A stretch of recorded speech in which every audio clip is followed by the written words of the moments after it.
Baik, terima kasih atas waktu dan kesempatan yang diberikan. Saya akan menjelaskan tentang tipe transaksi persediaan antar perusahaan.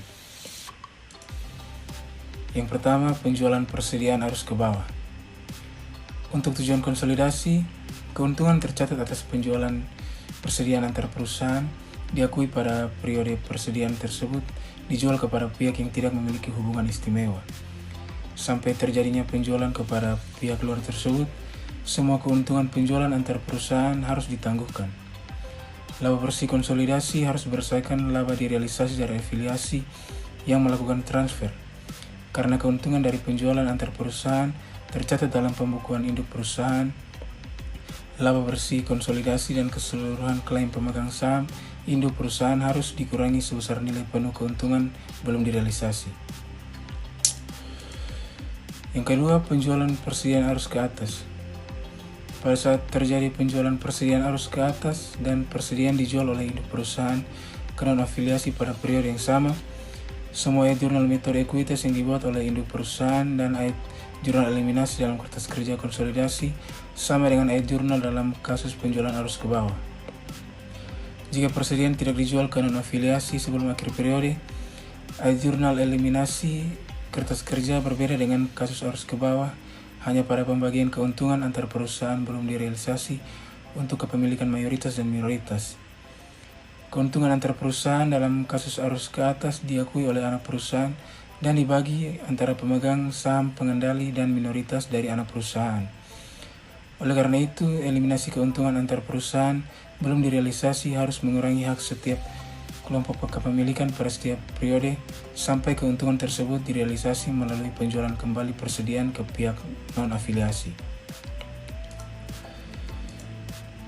Berikutnya, penjualan persediaan arus ke bawah atau downstream. Yang pertama, persediaan tersebut dijual ke non-afiliasi pada periode yang sama. Yang kedua, persediaan tersebut dijual ke non-afiliasi pada periode berikutnya. Dan yang ketiga, persediaan tersebut dimiliki selama 2 periode atau lebih oleh afiliasi pembeli. Yang berikutnya akan dilanjutkan oleh teman saya. Baik, berikutnya saya akan menjelaskan terkait contoh soalnya. PT X merupakan anak perusahaan PT Y. PT X membeli inventory hanya dari PT Y. Pada tanggal 10 April 2010, PT Y menjual inventory dengan kos seharga $80.000 kepada PT X dengan harga $100.000. Margin penjualan PT X kepada PT Y kepada PT X tidak pernah berubah. PT X menjual inventory dengan margin 140% dari harga beli. Persediaan PT X pada tahun 2009 dan 2010 masing-masing senilai $50.000 dan $25.000. PT X masih mempunyai hutang terkait pembelian inventory kepada PT Y senilai $10.000.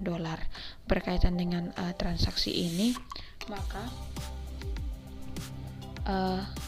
pada PT Y membuat jurnal dengan inventory pada akun payable senilai $80.000, sementara akun receivable pada sales senilai $100.000 dan COGS atau cost of goods sold pada inventory senilai $80.000.